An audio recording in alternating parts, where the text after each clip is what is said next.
Chuck, do you think it is time, because I do, that the state issued an apology to all those who are homeless in this country and those homeless, and where the state has failed in its duty and obligation to provide the most basic thing, which is affordable, secure housing. The homeless figures are accelerating disastrously once again. Despite all the talk about housing for all and all the policy measures you claim you're taking, the number of people going into homelessness is increasing. We now have over 2,500 children. Aren't they owed an apology? Children who will be marked for life by being in homeless accommodation. Or, as I mentioned to you earlier on, working people. People working in our hospitals, people working in our local authorities, people working in TUSLA. I've cited these cases today and other days who cannot, on their earnings, afford the rents that are out there. In many cases are actually denied social housing support and are in emergency accommodation, or the council worker I met last week who's now sleeping in his car, working for Dunleary Town County Council, and he's sleeping in his car, right? That is a disastrous failure by the state of its most basic obligations.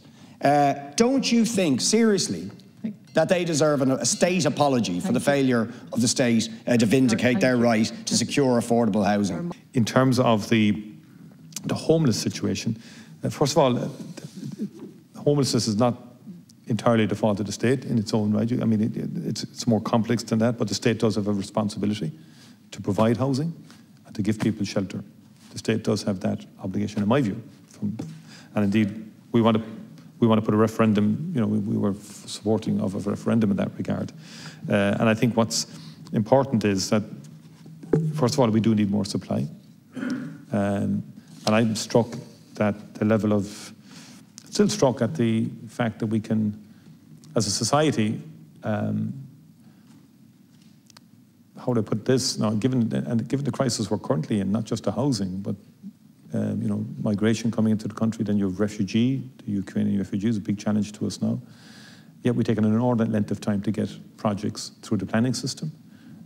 Many people, you know, groups feel they have the luxury of opposing significant housing projects.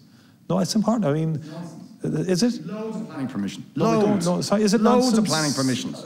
I don't agree. I actually think, given that we're in the middle of it, so I actually I know I annoy people when I keep on saying this, but when we're opposing projects with 1,100 units, when we're opposing projects with 500 units, and along with that, your own councillors are opposing social housing. We still say there's a crisis. And I didn't mention you at all, Deputy O'Brien, but you interrupted me. But I'm just saying generally, I said society. I said society in local authorities last night. Your party is a serial objector. You know that. Absolutely not true. That's just the bottom line. Absolutely not true. The point I'm making is this. The point I'm making is that we have a crisis in housing.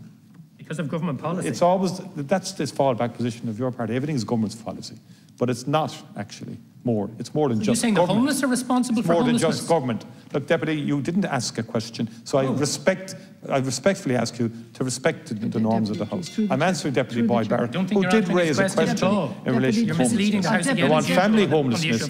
Family homelessness is down 34%. I'm simply saying there are too many objections to too many housing projects, and it's about time that people got real in terms of the housing crisis.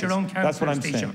And I make no apology for saying that, and I know the Deputy, you know, he has form in that, but I'm just saying it generally because I think we are in a crisis in terms of housing. I think 20,000 houses a year is not good enough, and we had COVID, and that was last year. We want to get it up, but we're not going to get it up if we don't have more supply, you know, and get more planning permissions through and get the things built, get houses built in this country. We need to do that, and we're aiming to get 12,000 provided this year. And again, we've given the resources to local authorities to build social houses and approve social housing bodies. And in terms of homelessness, the Housing First, we're 34% below the peak figure recorded in July 2018 now, in terms of the current level of family homelessness. But that's not. But we need to do much more. You know, we want all children housed. That's my objective. But we're not going to do that if we don't ramp up housing supply. And we need to really prioritise what we want as politicians and as a society. And I think I think people want more housing, particularly for younger people who need to be able to get access to affordable rent and affordable houses. They need that access. We're not going to give them that access if collectively and different parties, will object at council level to various projects. It's about prioritisation. It's about accepting the scale and realising the scale of the crisis and acting in relation to it.